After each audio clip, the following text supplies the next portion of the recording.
Je m'appelle Abli Kouadou Benji. J'ai maintenant 46 ans. J'ai 3 enfants et j'ai eu l'idée de pouvoir créer une société coopérative.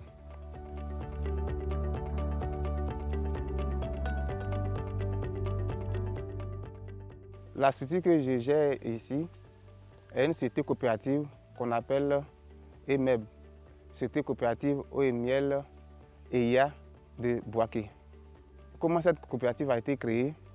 Après ma formation au Centre national au vin de Domi, j'ai été installé par le 6e FED. En 2002, la crise sociopolitique de la Côte d'Ivoire a fait que je n'avais plus de moutons sur ma ferme. J'ai préféré maintenant me focaliser sur l'élevage des abeilles. On a créé cette société coopérative en 2019. Il fallait que je mette sur place un dynamisme pour pouvoir produire du miel de qualité et de quantité suffisante et avoir vraiment des revenus importants pour pouvoir soutenir mes besoins.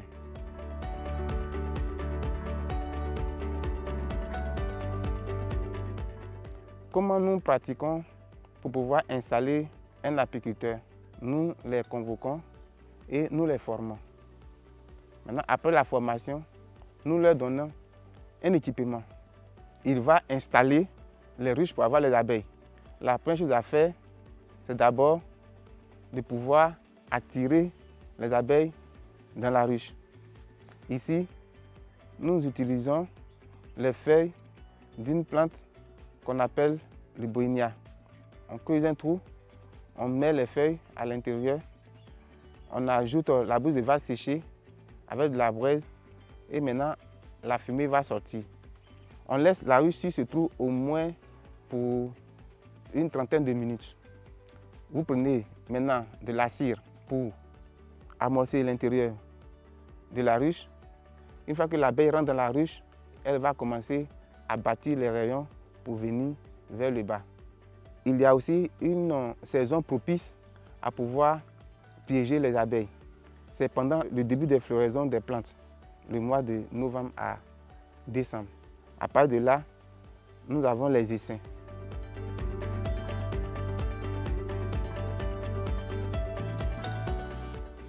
Nous avons 2 récoltes à faire. À partir du 15 décembre, là c'est le miel qui vient des fleurs des fromagers, qui est bien clair. À partir de février, nous faisons une deuxième récolte qui provient maintenant des fleurs des anacardiers. Nous produisons aussi de la cire. Ces produits, une fois que nous avons récolté, nous les livrons. Dans notre zone ici, je peux dire qu'on n'a pas de concurrents. Puisque notre produit aussi est un produit qui est bien traité, le taux de glucose n'est pas trop élevé, comme dans des régions où le miel se cristallise. Et c'est ça qui fait la valeur de notre produit.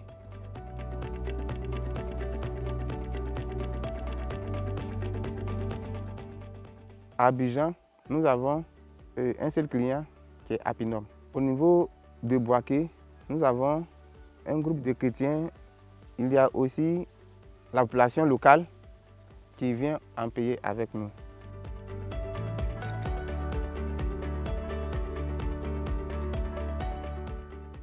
Dans un premier temps, au début, on n'arrivait même pas à avoir 1 tonne de miel par an. Mais la quantité de miel qu'on a eue pour 2021, ça a été autour de 4 tonnes. Donc notre chiffre d'affaires a été autour de 6 millions.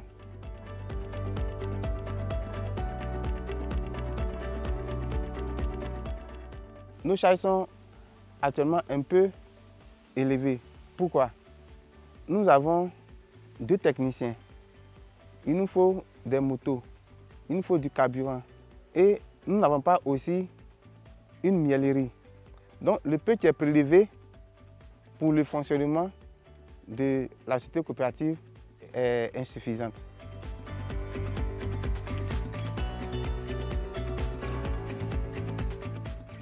Je peux parler de l'emploi puisque il y a beaucoup de jeunes qui ont été formés et actuellement ils vivent de cette activité.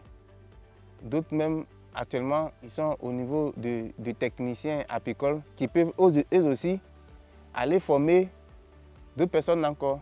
Au niveau aussi de la sécurité alimentaire, la population a la facilité maintenant de pouvoir s'acquérir du miel pour se nourrir et même aussi pour se soigner.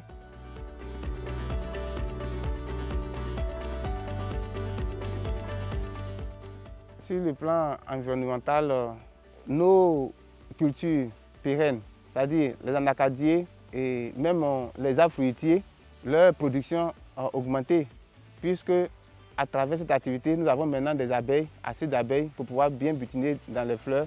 Nous avons aussi sensibilisé notre population aux méfaits de l'utilisation abusive des pesticides. Ce qui fait que dans les zones où nous avons nos ruchers, nous avons nos apiculteurs, ces genres de pratiques ne sont pas trop. Sur le plan économique, nous prélevons 40% des revenus. Ces 40% font partie du remboursement de son équipement et aussi du fonctionnement de la société coopérative. Donc, un apiculteur qui a bien suivi ses ruches, qui a fait sa production, ce qu'il a produit, c'est ce qu'il va gagner. Socialement, nous tenons beaucoup compte de la sécurité de l'apiculteur. Parce que les piqûres d'abeilles, ça peut aussi provoquer la mort de la personne.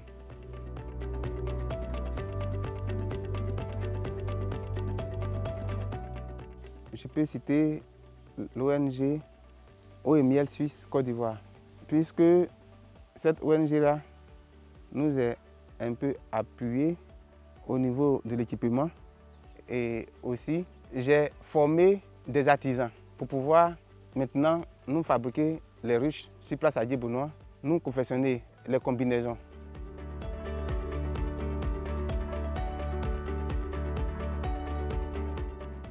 Notre environnement est tellement propice à cette activité parce que nous avons la facilité même d'avoir les essaims. Nous avons aussi un couvert végétal pour que les abeilles puissent bien butiner et fabriquer le miel.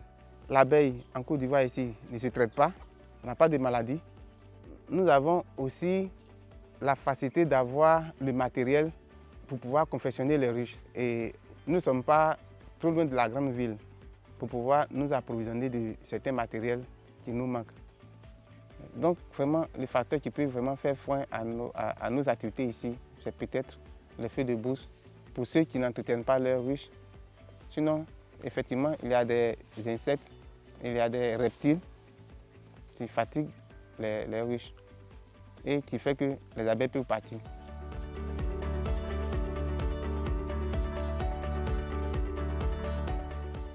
Les difficultés que j'ai rencontrées, c'est le financement.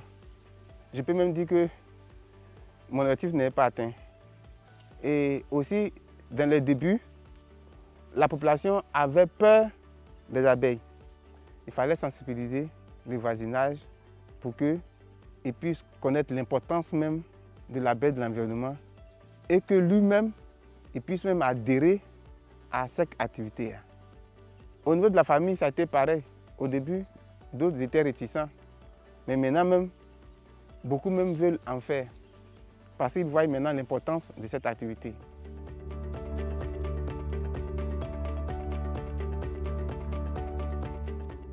Un membre de Eau et Miel Suisse Côte d'Ivoire qui est venu me visiter en pleine récolte. On était envahi d'abeilles. Les abeilles ont pris toute la cour. Il a dit, mais Benji, comment se fait-il que tu mets tes enfants, ta famille en danger? Il dit, nous sommes habitués parce qu'on n'a pas de miellerie. Donc tout le miel qui est récolté est convergé à domicile ici et nous traitons ici.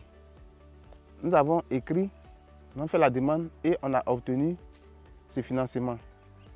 Nous voulons vraiment construire cette miellerie d'ici 3 mois.